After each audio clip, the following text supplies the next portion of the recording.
(4월 5일) 원내대책회의를 시작하도록 하겠습니다. 오늘 저희는 청와대 앞에서 인수대 앞에서 이따 의총을 할 예정입니다. 관련돼서 말씀드리겠습니다. 사기대출, 관사 테크 대변인에 이어 이번에는 청소갑질 경호처장 논란입니다. 도덕성과 공직기강의 모범을 보여야 할 청와대입니다. 그런데 하루가 멀다 하고 청와대 고위공직자의 비위가 터져 나오고 있습니다. 이게 나라냐라면서 집권한 문재인 대통령에게 저는 과연 묻고 싶습니다. 이게 청와대냐?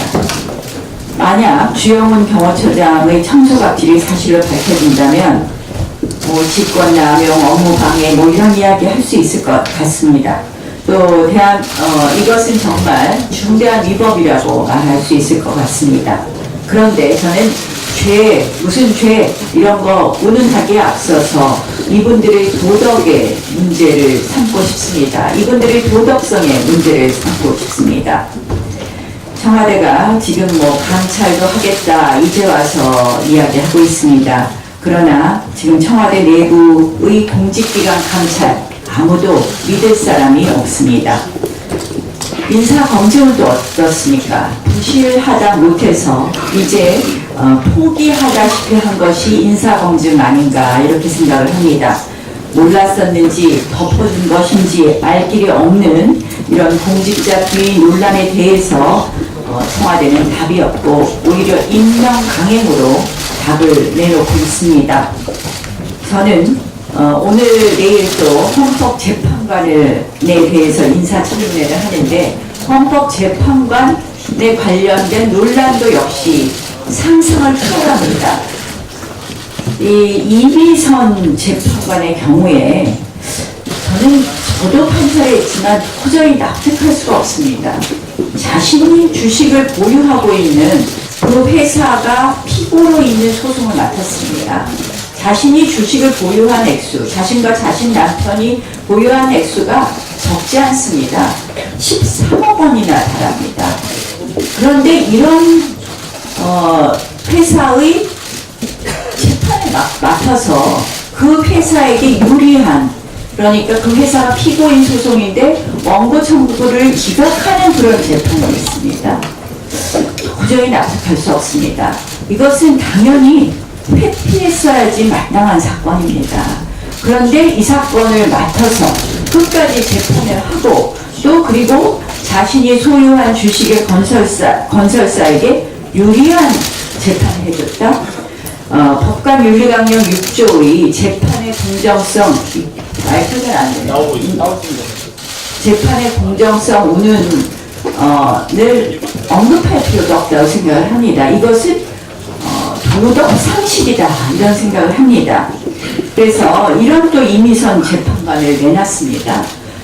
도대체 내놓는 사람들 한 명 한 명이 국민의 눈높이, 우리의 일반적인 국민의 상식에 맞지 않습니다. 그런데도 임명을 못할 이유가 없다, 안 할 이유가 없다 하면서 강행하고 있습니다. 저는 대통령의 사과를 촉구합니다. 대통령 코드보다 민심 코드, 국민 코드 맞춰주실 것을 촉구합니다. 그리고 다시 한번 말씀드립니다. 조국 수석 경질해 주십시오. 어제 조양호 한진그룹 회장이 별세했습니다. 총수 일가를 둘러싼 많은 사회적 논란과 지탄도 있었습니다만 적어도 대한민국 항공물류 산업 발달에 경영인 조양호 회장이 기여한 바가 많은 것도 사실입니다. 삼가 고인의 명복을 빕니다. 많은 분들께서 어제의 부고에 적지 않은 충격을 느끼고 있습니다.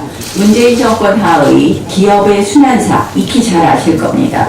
급기야 국민의 노후 자금을 앞세워 경영권까지 박탈했습니다. 연금 사회주의라는 무거운 비판에도 아랑곳하지 않고 기업 통제, 경영 개입, 기업인 축출에 열을 올렸습니다. 탈법과 위법, 일벌백계해야 합니다. 불공정 거래와 반시장적 행위 규제하고 처벌해야 합니다. 갑질과 횡포 마땅히 비판하고 혁파해야 됩니다. 하지만 그것이 반기업 정서로 이어져서는 안 됩니다. 기업인을 죄인 취급해서도 안 된다고 생각을 합니다. 기업을 죽이는 것은 곧 민생 경제를 죽이는 것입니다. 문재인 정부가 반기업 정책을 멈추고 이제 다시 한번 생각할 때라고 말씀드리고 싶습니다. 대한민국 미래를 위한 큰 길을 생각해 보십시오. 4월 국회에 대해서 말씀드리겠습니다. 어제 8일부터 4월 임시국회 문을 열었습니다. 청문회 패싱, 선거제 야합, 묻지마 공수처로 얼룩진 3월 국회를 넘어서 이제는 민생국회로 국민들께 답해야 될 때입니다. 그런데 문재인 정부와 여당의 태도는 변함이 없습니다. 4월 임시국회 첫날 임명 강행이 대통령의 메시지였습니다. 국정 파트너로 야당을 조금도 생각하지 않는다라는 그런 메시지라고 보입니다. 야당으로서 굉장히 고민 많이 했습니다. 그런데 국민을 포기할 수 없었습니다. 민생을 포기할 수 없었습니다. 그래서 우리 자유한국당은 이번 4월 국회를 책임은 묻되 책임을 다한다, 이런 투트랙 기조로 가려고 합니다. 첫 번째 축으로는 먼저 책임은 끝까지 묻겠습니다. 인사 참사와 기각 문란, 무분별한 정치 보복에 맞서겠습니다. 조국 민정수석의 사퇴와 문재인 대통령의 사과 받아내도록 노력하겠습니다. 검증 실패, 공직기강 실패, 사법 공정성 실패 등 실패로 얼룩진 민정수석 반드시 문책성 경질해야 합니다. 인사 라인에 대한 교체도 필요합니다. 습관성 청문회 패싱도 막아내야 합니다. 두 번째 축은 민생과 경제 살리기입니다. 과거에 매몰된 문재인 정권과 달리 우리 자유한국당은 미래를 내다보고 가겠습니다. 일단 가장 시급한 과제인 화재 복구와 피해 주민 지원, 그리고 포항 지진 및 미세먼지 관련 대책을 세우고 추진하겠습니다. 이 정권이 총선용 끼어 팔기 추경에서 재난안전 추경을 따로 뽑아내서 초스피드로 처리하도록 하겠습니다. 그래서 다시 한번 요구합니다. 분리 추경해 주십시오. 추경안을 2개로 내주십시오. 재난 추경안과 비재난 추경안을 분리해서 내주시면 재난 추경안은 초스피드로 심사해 드리겠습니다. 반면 소득주도 성장, 세금 일자리, 낭비 추경, 비재난 추경에 그러한 부분이 대폭 포함되어 있다면 이 부분은 막아내겠습니다. 경제가 상당히 어렵습니다. KDI가 어제 경기 둔화에서 경기 부진으로 전망을 낮췄습니다. 한국경제연구원에 따르면 주요 경기지수 15개 중에서 상승 지표가 단 하나도 없다고 합니다. 그런데 정부가 지금 하는 것은 뭐냐? 세금 뿌리기, 재정 퍼주기에 올인하고 있고 이러한 여러 가지 수치들을 그러한 여건 마련에만 지금 이용하고 있습니다. 말씀드리고 싶습니다. 규제 개혁과 노동 개혁만이 기업 활성화의 해법이고 민생 경제를 살리는 해법입니다. 우리 자유한국당이 이번 4월 국회에서 할 것은 국민 부담 경감 3법, 소득주도 성장 폐기 3법 등을 통해서 이 법을 꼭 추진하도록 하겠습니다. 그렇게 해서 문재인 정권의 경제 실정을 막아내도록 하겠습니다. 반기업 반시장 입법을 막아내서 더 이상 경영 여건이 악화되지 않도록 하겠습니다. 저항하면서도 일하는 야당, 비판하면서도 대안을 말하는 야당으로 4월 임시국회에 임하도록 하겠습니다. 오늘 KBS 사장 사퇴를 위해서 KBS 특위위원님들이 KBS를 항의 방문할 것입니다. KBS의 잘못된 점은 여러 번 지적했습니다. 이번 재난주간 방송사로서의 역할을 하지 않는 부분에 대해서 저희가 문제를 따져 물을 것은 물론이고 그동안 여러 가지 공정성이 의심되는 프로그램 J저널리즘과 김재동 프로그램에 대한 문제 제기도 하겠습니다. 결국은 KBS 사장이 사퇴하는 것만이 답이라고 생각합니다.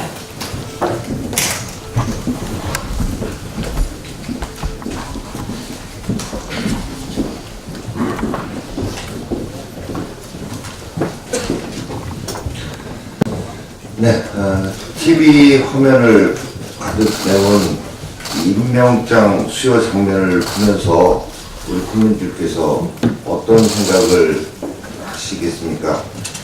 정말 인사청문회 제도 자체를 대통령이 앞장서서 유린하고 희희낙낙하면서 만면에 웃음을 띠고 임명장을 주고받는 그 모습 보면서 우리 국민들은 정말 절망하고 있습니다. 그 장면 보면서 국민들 이러셨습니다. 내가 이러려고 대통령 뽑았나? 내가 이러려고 저런 대통령 뽑았나? 이렇게 생각하시라고 합니다. 이 임명장 강행은 정말 국민에 대한 도전이고 예외주의 합의이고 오기와 오만 정치의 끝판왕이라고 볼 수밖에 없습니다. 이러면서도 추경을 비롯해서 우리 국회에다가 또 공을 던지고 이 공을 던진 것에 대해서 정말 말도 안 되는 이 인사 문제에 대한 항의로 만약에 저희가 국회를 파행한다면 또 그거를 책임을 덮어 씌우겠다라고 하는 이런 정말 어찌 보면 더티플레이, 참 더티플레이하는 정말 참으로 나쁜 대통령의 전형을 보여주고 있다. 나쁜 정치, 악한 정치, 독한 정치의 전형을 지금 청와대가 보여주고 있다고 생각됩니다. 국민들께서는 현명하시게 이런 것들에 대해서 판단하실 거라고 생각하고 파행을 유도하는 대통령의 저런 어떤 나쁜 의도에 말려들지 않고 인생을 챙기고 서울국회에서 지난 4.3 재보선에서 나타난 민심을 반영해서 경제를 살리고 탈원전 정책처럼 잘못된 정책 반드시 폐기하라는 민심을 받드는 그런 국회 운영을 해나가겠다는 말씀을 드립니다.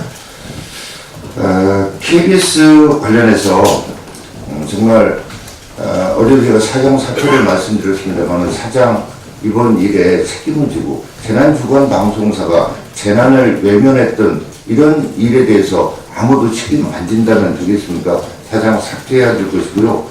그 외에도 지난 1월 달에 이미 우리 당은 공영방송 정상화를 위한 7가지 법안을 제시한 바가 있습니다. 지금의 여당, 야당 때 방송의 공정성을 외치면서 그렇게 얘기하고 목소리 높였지 않습니까? 사실 전환해서 이 방송의 공정성을 위한 저희 당이 제안한 7가지 법안 지금 통과시키자라고 제안 말씀드립니다. 조양호 한진그룹 회장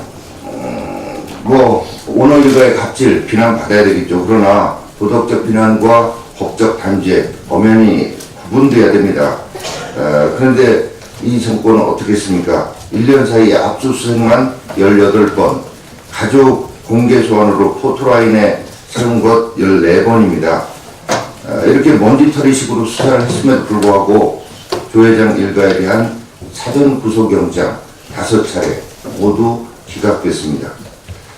그럼에도 불구하고 국민연금 동원해서 경영권 뺏어버렸습니다.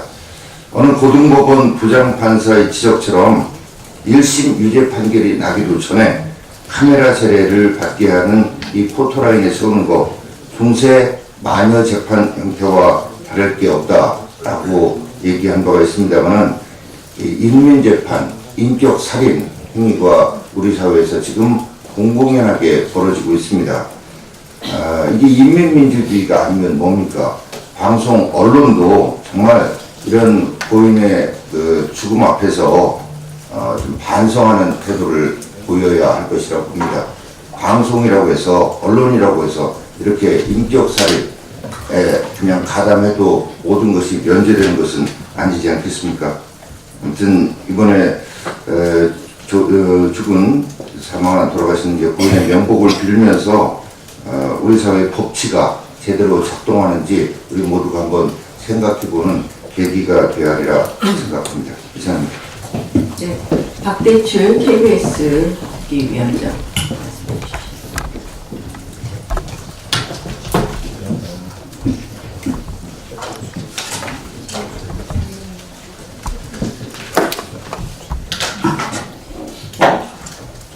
네, 저도 조양호 한진그룹 회장님의 결세에 대해서 깊은 애도를 표시합니다. 본인의 연구 올립니다. 관련한 언론 보도를 보면 국내 대부분의 언론들이 이와 관련한 보도를 다 했습니다. 최근에 경세가 나빠졌다는 그 내용도 보도를 했습니다. 그러나 극히 일부 언론을 제외하고는 왜 나빠졌는지에 대한 보도가 잘 보이지를 않습니다. 압수수색을 18번이나 당했다든지 본인이 최근에 극심한 스트레스에 시달렸다는 그런 내용은 전혀 보이지가 않습니다. KBS 역시 마찬가지였습니다. 많은 아쉬움이 남는 보도입니다. 국가기관방송, 공영방송인 KBS가 무너질 대로 무너지고 있습니다. 보도도 경영도 최악으로 치닫고 있습니다. 보도는 정권 편향에 재난 방관까지, 경영은 청산 노름에 적자 사태까지 더블 참사 방송으로 추락하고 있습니다. 지난 4일 밤 강원도가 불타고 있는데 KBS는 오늘 밤 김제동을 방송을 강행했습니다. 오늘 밤 김제동이 중한지, 오늘 밤 초대형 재난이 중한지 묻지 않을 수가 없습니다. 산불 재난 국가위기 경보를 최고 단계로 올린 뒤에도 KBS는 방관했습니다. KBS는 국가재난 주간 방송이 아니라 국가재난 방관 방송이라는 말이 나올 지경입니다. 문재인 대통령이 비정상을 정상화하겠다는 방송의 현주소는 참담합니다. 신문의 날에 언론의 국민 신뢰 안 높다라고 진단한 그 하나만은 동의를 합니다. 언론 방송 장악을 위해 그토록 무리수를 두던 정권의 이 고백으로 받아들이겠습니다. 세월호 노래방도 모자라 국가적 산불 재난까지 방관한 KBS 양승봉 사장은 즉각 사퇴할 것을 강력히 촉구합니다. 오늘 밤 김제동은 당시 결방 후 재난방송을 특보로 해야 될 이유가, 하지 않아야 될 이유가 없었습니다. 오늘 밤 김제동을 방송하다가 15분 남겨두고 중단한 것은 김제동의 출연료를 챙겨주기 위한 것이 아니냐는 그런 비판까지도 나올 지경입니다. KBS뿐만 아니라 MBC의 경영 상태도 최악입니다. 두 공영방송의 경영 상태와 관련해서는 경영진의 경영 무능을 지적하지 않을 수가 없습니다. 두 공영방송이 편파 보도나 앞장서고 경영은 뒷전입니다. 지난해 KBS 영업이익이 585억 원 적자였습니다. MBC는 1237억 원 영업이익 적자였습니다. KBS는 올해 2월까지 영업이익 566억 원, MBC는 최소 200억 원 이상 적자로 추정됩니다. 이대로 두면은 두 공영방송의 적자액이 사상 최대가 될 것이라는 우려까지 나옵니다. 아마 민간 회사 CEO였다면은 당장 부실 경영, 능력 부족으로 해임감일 것입니다. 이런 상황에서 두 공영방송 사장 임명권자가 가만히 있는다면은 이것은 직무유기일 것입니다.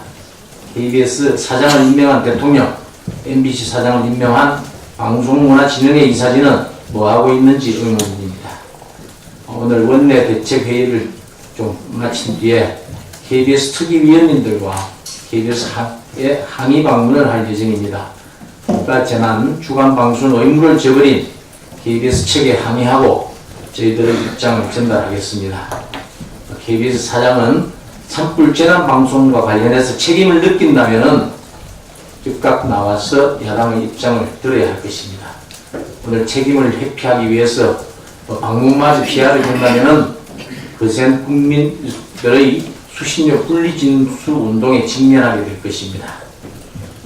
KBS의 기강 회의는 어제 오늘의 일이 아닙니다. 지난 2월 13일 KBS 9시 뉴스 일기예보 방송사고도 역시 마찬가지였습니다. 전날 방송된 그 일기예보를 그대로 방송하는 방송사고가 있었습니다.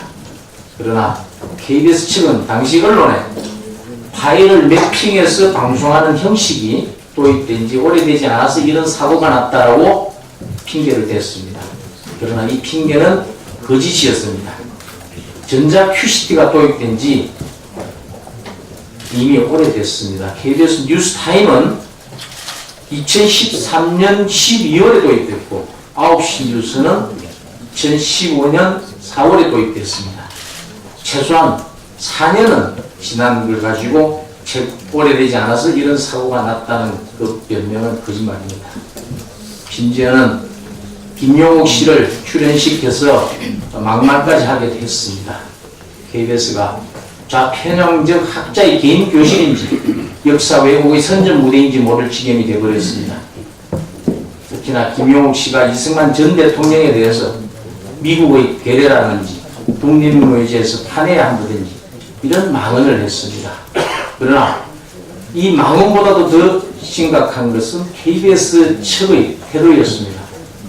김용옥 씨의 막말에 대해서 KBS 자체 심의를 통과했다느니 또 김일성 괴뢰라는 말을 했기 때문에 그것이 반론이었다든지 어떻게 이승만 괴뢰에 대한 반론이 김일성 괴뢰라는 것이 될 수가 있습니까?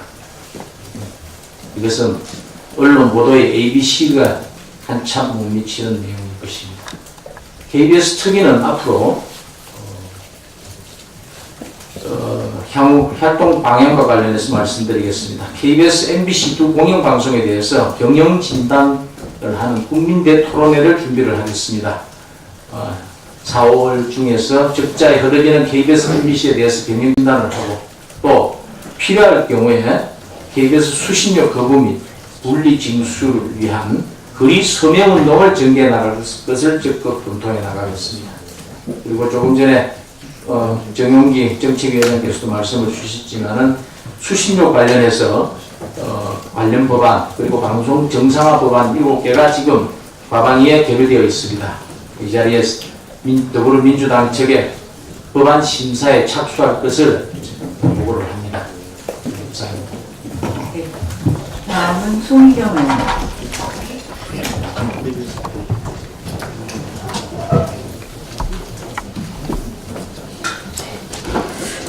네, 오늘 원내대책회의 때 모두 말씀으로 존경하는 대표님께서 말씀 주신 대한민국의 경제 문제의 심각성이 정말로 엄중한 경고를 대내외적으로 받고 있어서 경제가 둔화됨에 따라서 기업에 굉장한 많은 투자와 활성화가 필요함에도 불구하고 이 정부는 굉장히 규제를 완화하는 척만 하지 규제를 완화하지 못해서 더욱 힘들다는 말씀 한마디 드리고 시작하겠습니다.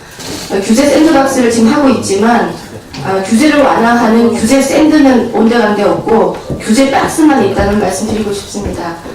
규제 완화에 대해서 정부가 정말 시급한 완화를 하지 않는다면 이 경제는 굉장한 힘든 상태로 지속되리라는 말씀을 한 말씀 먼저 드리고 시작하겠습니다. 여성가족위원회에서의 업무 보고를 드리겠습니다. 지금 대한민국 그 어느 때보다도 저출산 그리고 고령화가 굉장히 심각하고 국가의 근간이 되는 가족의 건강함이 기반이 되어야 되고 그것을 관리해야 될 여성가족부가 지금 굉장한 갈짓자 행보를 하고 있음을 말씀드립니다. 특히 정부는 수십조나 되는 또 수조원 가량이 되는 많은 세금을 도시재생 그리고 스마트 그리드라는 명분으로 지역에 퍼붓고 있지만 정작 그 도시재생과 스마트 그리드라는 그 공간에서 지내야 할 우리 미래 세대 어린 아이들을 관리를 제대로 하지 못하고 있습니다. 얼마 전에 발생한 금천구에 있었던 14개월 된 영아를 학대한 정부의 그 아이 돌보미 사건이 모든 그 부모의 가슴을 멍들게 하고 있습니다. 그동안 국감을 통해서 이 아이 돌봄 사업에 대한 지적을 많이 해왔습니다. 우리나라의 아이 돌보미는 3만 명 정도가 정부가 보유하고 있는데요. 이 아이 돌보미는 정작 80시간만 교육을 받으면 자격증을 딸 수 있습니다. 아동 학대에 관련된 예방 교육은 단 2시간에 불과합니다. 또 아이를 폭행해도 또 아이를 유기를 해도 자격정지를 6개월밖에 주지 않고 있고요. 또 자격정지를 3번 맞아야 자격이 취소되는 어울리지도 않는 삼진아웃제가 적용되고 있습니다. 그 부분에 대한 그 여러 가지의 정부의 관리 부실함 그런 부분들을 말씀드려왔지만 이 정부가 아이돌봄 사업에 대해서는 무관하다는 듯한 행보 그리고 철저하게 관리하지 못하는 행보가 전 아이를 가지고 있는 부모들의 마음을 멍들게 하고 있습니다. 따라서 정부와 민간의 아이돌봄 사업의 전면적인 전수조사와 개편이 시급합니다. 근데 한 가지 더 이렇게 사태가 위급한데도 여성가족부는 양육 정책은 뒤로 하고 쓸데없는 이념 논쟁에만 올인하고 있습니다. 그 동성애 논쟁을 불러일으키는 듯한 직제 변경을 특히 용어 변경에만 지금 몰두하고 있는데요. 헌법상 명시되어 있는 양성평등법을 성평등으로 바꾸는 물밑 작업을 하고 있습니다.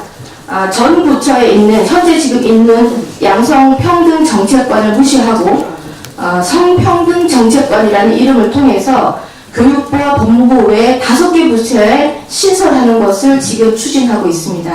이 의미는 직제를 혼재시키고 그리고 용어 갈등 그리고 필요하지 않은 성별의 이념 갈등을 조장하고 있다 이렇게 말씀드리고 싶습니다. 가족의 주무부처로서 책무를 등한시하고 이렇게 양성평등의 근간을 훼손하지 말 것을 경고합니다. 충분한 사회적인 공감과 그리고 용어 전쟁에 몰입하는 그 시간에 우리 아이들 돌보십시오. 자유한국당은 오늘 10시에 원내대책회의가 끝나는 바로 그 시점에 금천구의 아이 돌보미 피해 아동 부모님께서 직접 오셔서 두 분이 엄마와 아빠가 같이 오실 겁니다. 같이 오셔서 그 피해 상황을 직접 증언하시기로 하셨습니다. 많은 의원님들 참석하셔서 부모님께 위로와 격려 부탁드리고 여성가족부는 이에 답해야 될 것입니다. 그리고 우리 전국에 있는 아이 돌보미의 직제와 전수조사를 통해서 우리 아이들을 잘 키울 수 있는 정책을 펴주시기를 바라고 필요 없는 성별 이념 갈등에 올인하는 것을 그만두시기를 경고하고 자유한국당은 한치의 소란도 없이 이 부분을 관리 감독해 나갈 것입니다. 이상합니다. 다음은 포항 지진 관련해서 김정재 의원께서 말씀해 주십시오. 네, 포항 지진 관련해서 말씀을 좀 드리겠습니다. 다 아시다시피 포항은 2017년 11월 5.4 지진이 일어났고 지난 3월 20일 이 지진의 원인이 지열 발전으로 인한 촉발 지진이었음이 밝혀졌습니다. 즉 인재라는 것입니다. 분명 인재라면 책임을 지는 곳이 있어야 될 것입니다. 이 사업은 그 지열 사업은 정부 산업부 예산으로 추진된 R&D 사업입니다. 따라서 정부가 그 책임이 있으며 결코 회피해서는 안 될 것입니다. 지금 포항 시민들에게 가장 시급한 것은 지난 1년 반 동안 많은 피해가 있었음에도 제대로 지원을 받지를 못했습니다. 많은 상가, 유치원, 교회, 사찰, 소상공인들의 공장들 파괴도 있고 손실도 있었지만 단 1원도 지원을 받지 못했습니다. 따라서 가장 시급한 것은 그 피해 주민에 대한 경제적, 신체적, 정신적 피해 배보상입니다. 두 번째는 그 포항 경제가 지진으로 인해서 굉장히 침체가 됐는데 포항 도시보험 특별 지원 방안 강구입니다. 세 번째는 철저한 진상조사와 책임 소재를 분명히 하는 것입니다. 이 세 가지 가장 필요한 모든 것을 담아서 이번에 포항 지진 특별법을 발의했습니다. 특히 우리 자유한국당 의원 113명이 모두 함께 공동 발의를 해주셨고 당론으로 지금 채택이 되었습니다.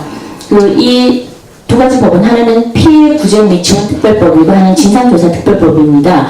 반드시 통과가 돼야 되고 또 사전에 지금 상임위인 상정에서 논의가 돼야 합니다. 그런데 지금 문제가 생겼습니다. 바로 이 책임을 져야 할 정부와 민주당 여당입니다. 겉으로 입으로는 진상조사해야 된다, 피해 주민 배보상을 해야 된다고 외치지만 그것에는 관심이 없고 지금 특위 주장을 갑자기 하고 나섰습니다. 그 진위가 궁금합니다. 바로 시간 끌기입니다. 특위라는 것은 입법권도 없습니다. 6개월의 그 시한부 특위입니다. 실질적으로 지금 법안 특별법이 나왔고 진상조사와 배보상을 실질적으로 할 수 있는 근거를 마련한 이 법이 산자위에 회부가 되어 있음에도 불구하고 상임위에서 논의는 거부하고 지금 특위만 주장을 하고 있습니다. 그래서 이 민주당의 지금 이 시간 끌기, 그 다음에 이 정부의 산자부의 부탁을 받고 하는 것이 아닌가라는 강한 의구심을 가집니다.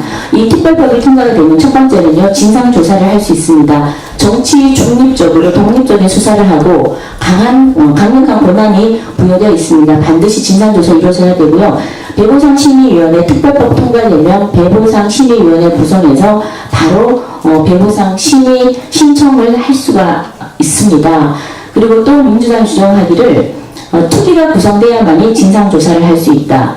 특위가 구성되어야만이 피해 보상을 할 수 있다. 모두 다 색달란 거짓말이고 정치적 수사에 불과합니다. 민주당은 이제 더 이상 특위 구성을 주장하면서 우리 피해 입은 포항 시민들을 호도하지 말고 정말 진정성 있게 어떻게 피해 주민들에게 배보상을 하고 또 국가가 책임져야 될 그 진상조사를 할 것인지에 대해서 좀 더 진지한 마음으로 진실 어린 마음으로 대해주시길 진심으로 바랍니다. 감사합니다. 네, 다음은 곽상도 의원님 하시고 마지막으로 김성태 의원님 하시는 것으로 마무리하겠습니다. 정양석 수석님.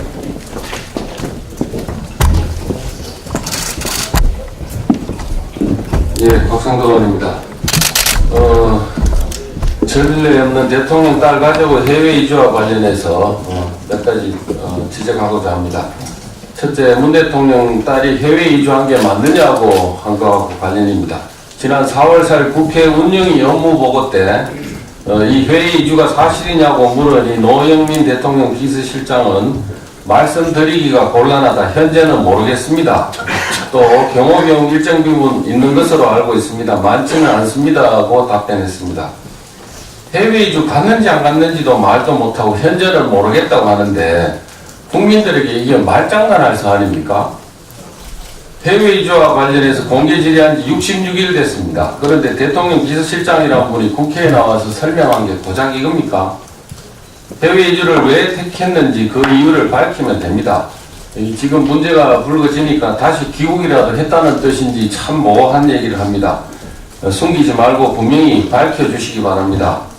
많든 적든 경호예산은 국민 세금인 만큼 지출 내역에 대해서 청와대가 판단하고 답할 게 아니고 국민들에게 반드시 알려야 의무사항이라는 점도 분명히 지적합니다. 두 번째, 문 대통령 사위의 이스타 항공 취업 관련 부분입니다. 대통령 사위 관련해서 이스타 항공이 태국 투자자와 합작을 추진하게 했던 동남아 회사에 취업했다는 부분과 관련해서 대통령 비서실장은 이스타 항공 측에서 외국에 투자한 사실이 없다라는 공식적인 입장을 발표한 것으로 알고 있다고 이렇게 답변했습니다. 이스타항공은 오래전부터 동남아의 현지법인 설립을 준비 중인 것으로 알려져 있습니다.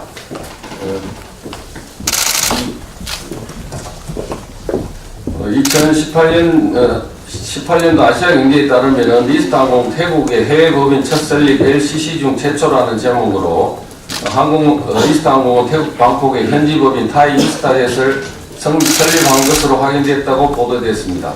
또 다른 보도에서도 이스타항공이 문종배 영업총괄부사장을 선임해서 신규 시장 개척 추진이라는 제목에서 태국 방콕의 타이 이스타제트라는 현지법인을 설립했고 5월 설립 등기를 마친 상태로 10여 명의 직원이 근무하고 있다고 보도됐습니다. 이 같은 그 보도는 태국 정부의 공식 발표로도 태국 현지 매체에서 보도됐습니다. 이건 태국으로 된 건데 이건 우리 국회에서 번역한 겁니다. 이 내용을 보면은 태국 민간 항공청은 타이 이스타 항공의 면허 승인을 추진 중이라는 제목으로 태국 민간 항공청은 태국 투자자와 한국의 저비용 항공사인 이스트 항공 간 합작사 타이 이스타 항공의 항공운항 면허와 관련해 태국 교통부 장관이 승인을 받는 절차를 진행 중이다. 잠정적으로 2019년에 항공편 운항을 시작할 예정이라고 보도됐습니다. 이런 자료들이 있어서 정확한 사실관계를 위해서 이스타항공 측에 합작을 추진했던 회사가 어딘지 그 회사의 사회가 근무했는지 등을 공식 확인 요청했습니다만 이스타 측에서는 자료 제출할 의무가 없고 더 이상 사실 확인을 주기 어렵다고 알려왔습니다. 인터넷 포털 사이트에 검색만 해봐도 확인되는데 현재까지 투자한 돈이 없다면서 숨기고 감출 일이 아닙니다. 파트너 기업에 취업한 사실이 있는지 사위가 이 파트너 기업에 취업한 사실이 있는지 밝히면 됩니다. 밝혀주시기 바랍니다. 세 번째, 문 대통령 인도 국빈 방문 연설에서 요가 강사했다고 한 부분입니다. 대통령이 인도를 국빈 방문해서 요가 강사를 합니다라고 연설했습니다. 와 관련해서 노영민 비서실장에게 질문을 했더니 사실이냐고 질문했더니 그렇게 알고 있다고 답변을 했습니다. 이때 저희들이 확인한 자료에 의하면은 7월 10일 다음 날인 7월 10일 부동산 매매 계약했고 7월 11일 아들이 다니던 학교에 해외 이주 신청서를 제출했습니다. 이 딸이 한국에서 요가 강사했다면 최소한 어디에서 언제까지 요가 강사했다는지 밝혀주시기 바랍니다. 교육당국으로부터 확인한 자료에 의하면 아들과 동반했을 문다희 씨의 이주 시점은 6월 중순입니다. 이 무렵부터 경호실 경호가 시작되었을 테고 대통령에게도 보고가 되었을 걸로 보입니다. 비서실장의 답변이 사실이라면 문다희 씨는 국내에 있으면서 외손자는 해외 국제학교 입학 등 교육 문제로 해외 이주한다며 허위 신고한 것입니다. 국제학교 보내려고 허위 신고한 겁니까? 네 번째, 숙소로도 됩니다. 지금 좀 밝혀주십시오. 노영민 비서실장은 사생활에 관한 거고 언젠가는 밝혀질 건데 밝혀지고 나면 의혹을 제기했던 분들이 숙소를 거라고 운영에서 발언했습니다.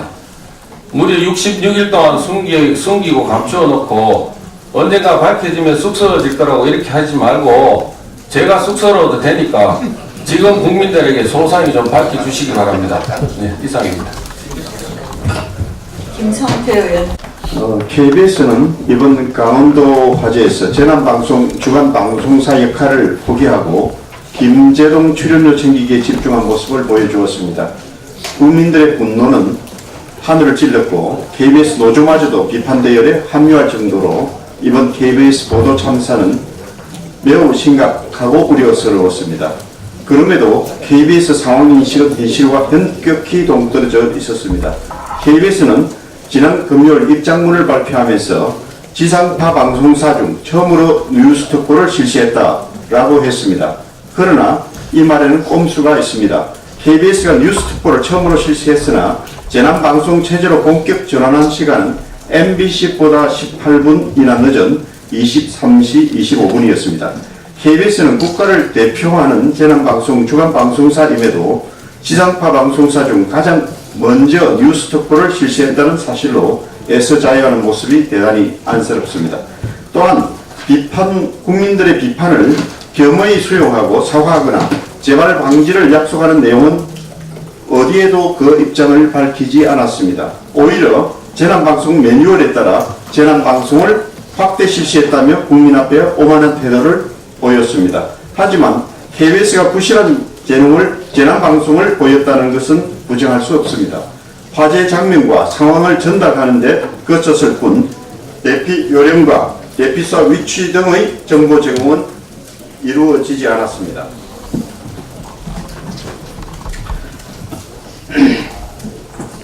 더군다나 탱크멘트를 통해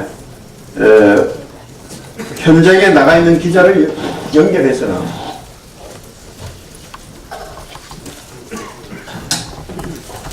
정작 기자는 화재 현장이 아닌 강릉 KBS 앞마당에 서서 중계하며 시청자를 기만하기까지 하였습니다. 반면 YTN은 위험을 무릅쓰고 화재 현장 앞까지 다가가는 기자정신을 발휘했습니다. 결국 양성동 사장에게 KBS는 모든 이 부분에 대해서 KBS를 망친 책임이 있다고 볼 수 있습니다. KBS의 신뢰도는 11.7%로 역대 최저치를 기록했고 작년에는 수신료 환불 신청이 75% 급증한 등 국민의 신뢰를 완전히 잃었습니다. 양성동 사장은 KBS 곳곳에서 파열음과 경고음이 발생하고 있지만 책임지는 모습은커녕 정권 편파 방송에만 오롯이 집중하고 있습니다. 문재인 대통령이 국회의 청문회 채택 거부를 두 번이나 무시하며 임명을 강행해 주었으니 양성동 사장에게 두려움이 없을 것입니다. 될성 부른 나무는 싹부터 다르다고 했습니다. 하지만 양성동 사장은 인적 재난이 발생한 지 오늘로부터 정확히 1년이 된 현재 KBS는 싹마저 불타 없어져 잿더미로 변해버렸습니다. 이제는 땅을 갈아서 새로운 씨앗을 심어야 합니다. 양성동 사장에게 양심과 KBS를 향한 애정의 일말이라도 남아있다면 즉각 사퇴하시기 바랍니다. 마지막으로 정양석. 네, 원내보고 드리겠습니다. 어제부터 약 한 달간 일정으로 4월 국회가 소집이 됐습니다만 아직 의사일정을 합의하지 못하고 있습니다. 대통령이 국회의 의사를 무시하고 장관을 임명했습니다. 또 여당은 장관 후보자들 청문회 과정에서 나온 내용을 가지고 허위사실 운운하면서 법적 책임을 묻겠다고 했습니다. 또 이런 법적 대응 문제는 박영선 후보자하고 협의도 마쳤다고 합니다. 적반하장도 이런 적반하장이 없습니다. 이런 여당과 언제 본회의를 할지, 언제 상임위를 할지 협의하는 것 자체가 무슨 의미가 있겠나 하는 생각이 듭니다. 경제와 안보가 모두 위기 상황입니다. KDI는 경기 전망을 둔화해서 부진으로 이렇게 더 악화한다고 예고했습니다. 그 와중에 경제장관의 경제보다는 정쟁을 좋아하는 사람, 또 반기업적인 박영선 장관을 임명했습니다. 안보도 마찬가지입니다. 하노이 정상회담이 실패로 끝나고 한미 정상회담에 가는 대통령이 한미 동맹을 이토록게 하는 생각을 가진 통일부 장관을 김현철 장관을 임명했습니다. 경제와 외교, 소위 쌍끌이 역주행 인사라고 이렇게 보여집니다. 또 두 사람의 임명은 민심을 역행하고 또 5기 인사를 한 어떤 화룡점정 같은 그런 인사라고 저는 생각이 됩니다. 저희들은 오늘 청와대 앞에서 비상호청을 하고 정무수석에게 우리 자유한국당의 이런 뜻을 전달하도록 하겠습니다. 원내대표께서도 말씀하셨지만 경호처장의 갑질 문제까지 드디어 불거졌습니다. 청와대가 기능을 완전히 상실했다고 보여집니다. 공직자에 대한 검증 실패만 검증만 실패한 게 아니라 자체 감찰 기능도 이미 완전 마비가 됐습니다. 이제 이런 막중한 책임을 감당할 수 없는 민정수석의 이름을 또 민정수석에게 책임을 묻기도 민망합니다. 이 민정수석을 감싸고 있는 대통령이 더 문제인 것 같습니다. 저희들은 이번 4월 국회에 임하면서 이런 대통령의 국민 무시, 국회 패싱에 대해서 단호하게 따지겠다는 말씀 드리겠습니다. 비공개로 하겠습니다. 네, 비공개 전환하겠습니다.